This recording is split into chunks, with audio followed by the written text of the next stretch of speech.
Hey everyone, welcome back to the channel. So today I'm going to be taking a look at the Transformers Legacy Evolution Wave 2 Deluxe Class Shrapnel. Let's start off by taking a look at the packaging, and then we'll get into the review. So of course up front we have Transformers on the side, the Legacy Evolution logo. We have Shrapnel with the Decepticon symbol done in white, and open mode displaying the figure on the packaging. There's a really cool artwork shot of Shrapnel in his bug or insect mode.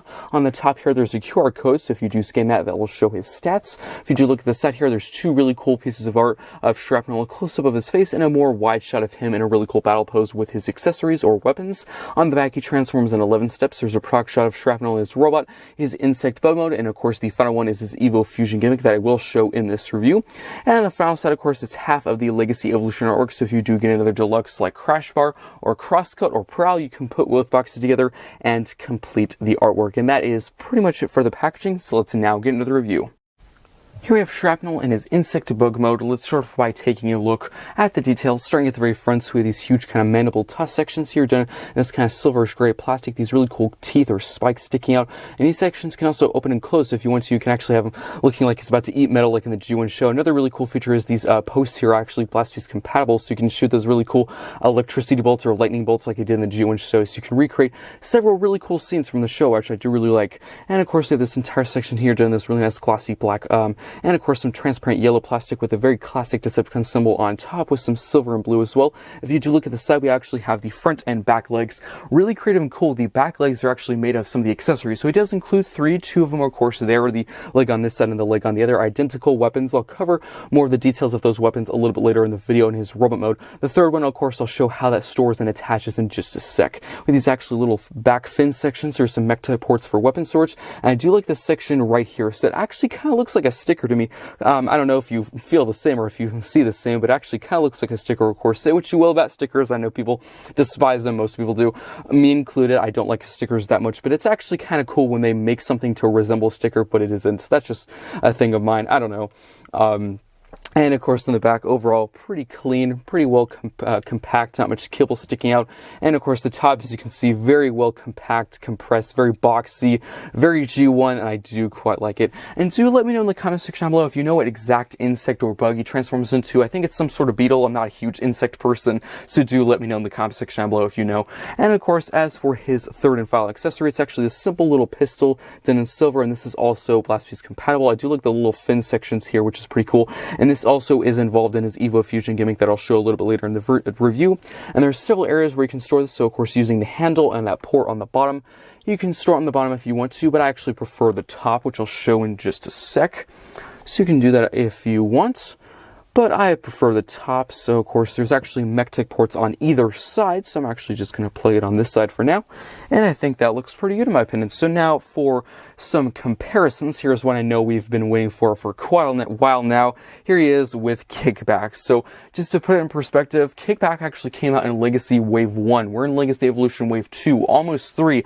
Shrapnel here was actually the last figure I needed to complete Wave 2 of Legacy Evolution. We're moving into Wave 3 probably just in a couple of days. There's that whole fan stream coming soon, so it's been a while. I think it's been over a year, so hopefully we don't have to wait as long for a Bombshell, because I really want to complete this trio. Also, speaking of this trio, you could probably definitely army build this entire Insecticon trio, because if you watch the G1 show, there is several times where they pretty much reuse Bombshell, Kickback, and Shrapnel several times to create like an entire swarm of Insecticons, which I thought was pretty cool. So you could definitely get several of each figure, which I think would look pretty cool in a collection. So that is pretty much it for that comparison. Of course, I will bring Kickback out a little bit later in the video for a robot mode on robot mode comparison. And here he is with Crosscuts, another deluxe in Wave 2. Looking pretty cool side by side. His review's on the channel right now, if you want to go check that out. Also, here he is with Crash Bar. His review is also on the channel right now. And that is pretty much it for comparisons. So let's now get down to transformations. What you're going to do is remove all the accessories. Of course, you could definitely leave these back legs pieces on if you want to, but I'm going to remove them anyway just to get some added clearance. And they're just held on via peg and port system, so what we're used to. Then what you're going to do is collapse the legs against the back just like that. They're just on a little hinge. And then you can flip out the hands. You might just need to get your nail, just pop that out of there just like that.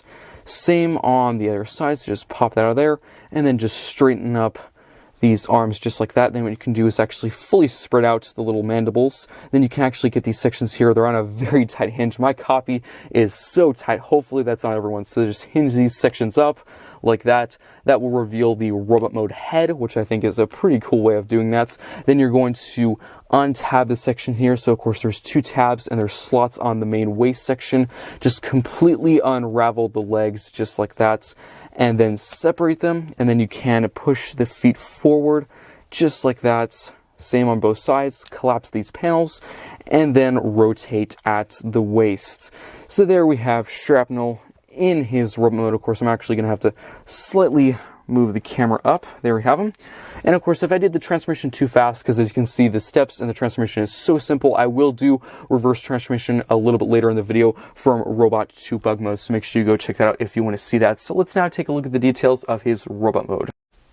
Here we have Shrapnel in his robot mode. Let's start off by taking a look at the details, starting at the very top with a head sculpt. Really cool silver for the face with some red for the visor and some black for the main helmet section. Of course, we have the huge mandible sections from the bug mode from earlier. Really cool silverish gray with the spikes. And of course, these are blast piece compatible, so you can attach those effects pieces and recreate some really cool scenes from the G1 show. The huge lightning bolts or electricity bolts coming out of the top of his head, which I think is pretty cool. Some purple and some black for the bicep and the forearm and the shoulder. Really nice glossy black for the entire chest with some blue and silver, and some really nice transparent yellow plastic for the chest there, and a very classic Decepticon symbol.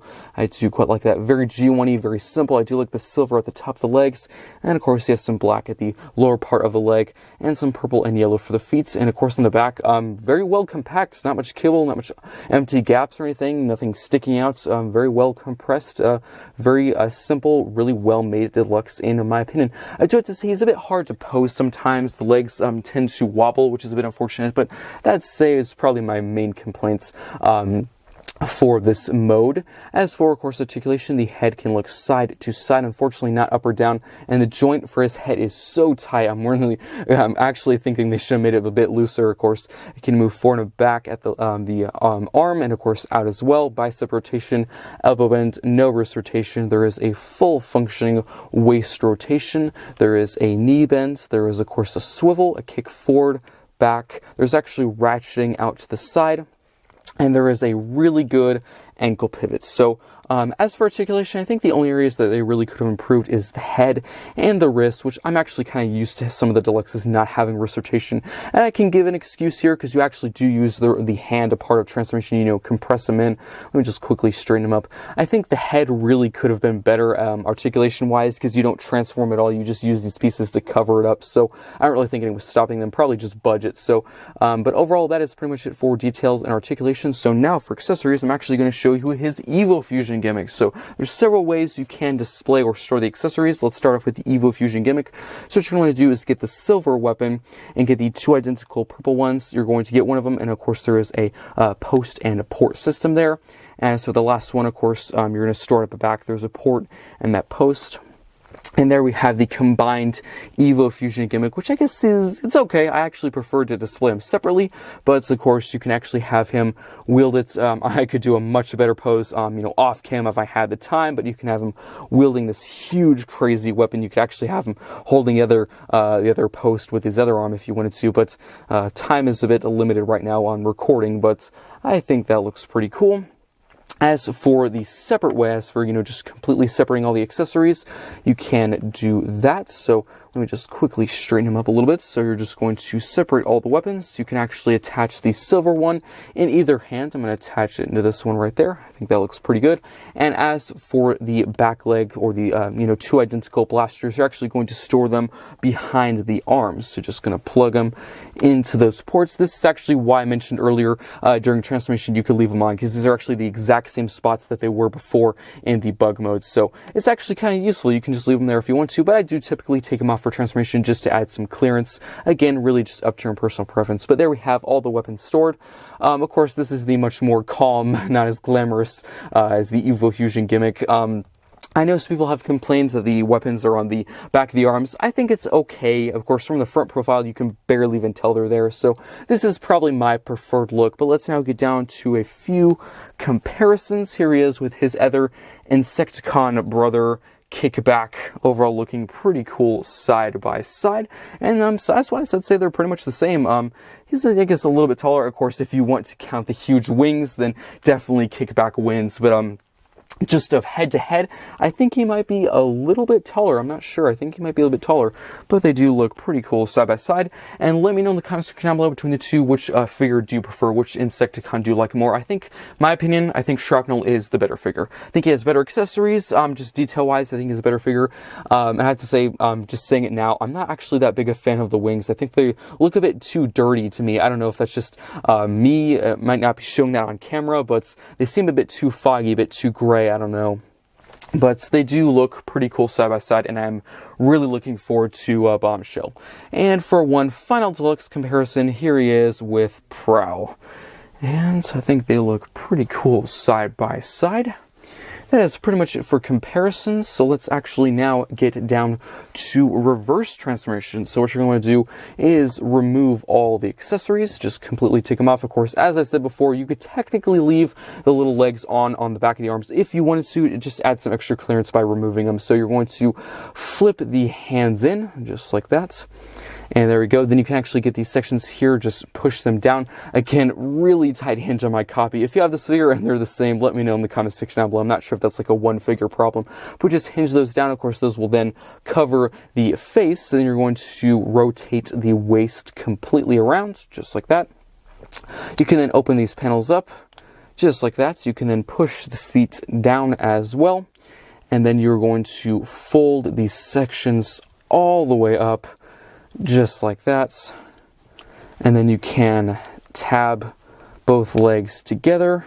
And then, as I mentioned before, in the normal transformation, there is 2 tabs here and there are slots in the main body. So just tab that together just like that. Just lining those up. There we go.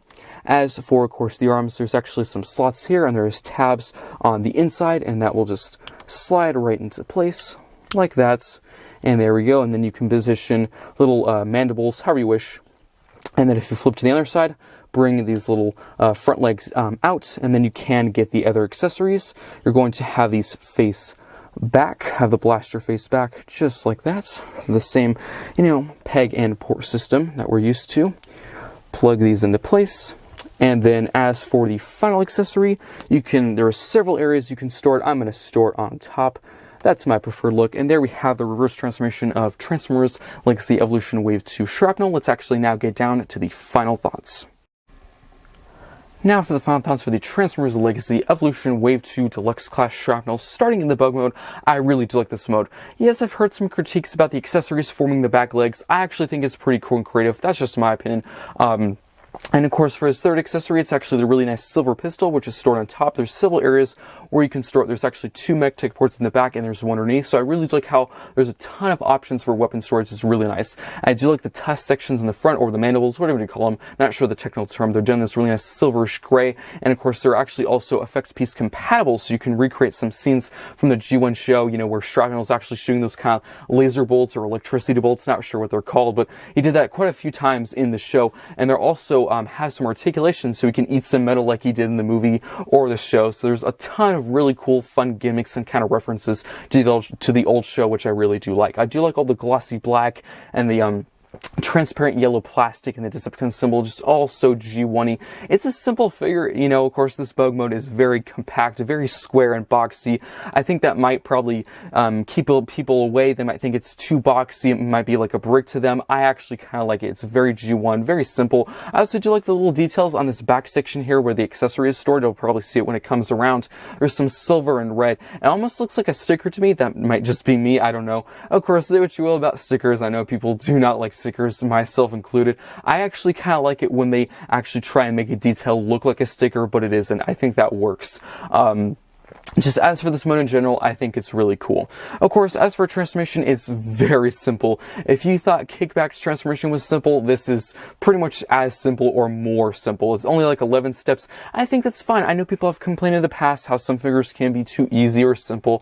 It's a deluxe, it's only like $25, and I think it's fine every once in a while to have a complex figure and a more simple one. Like, I'm pretty sure you could classify Prowl and Crash Bar as more complex and hard favorite figures, you know, Shrapnel and Crosscut. Of course, Crosscut's just a repaint, so we already know the transformation, and this one's more fun. You know, you don't always want like a super challenging hard one like a commander class like, you know, Jetfire or Rodimus Prime from Kingdom. I think it's fun that they do a simple transformation every once in a while.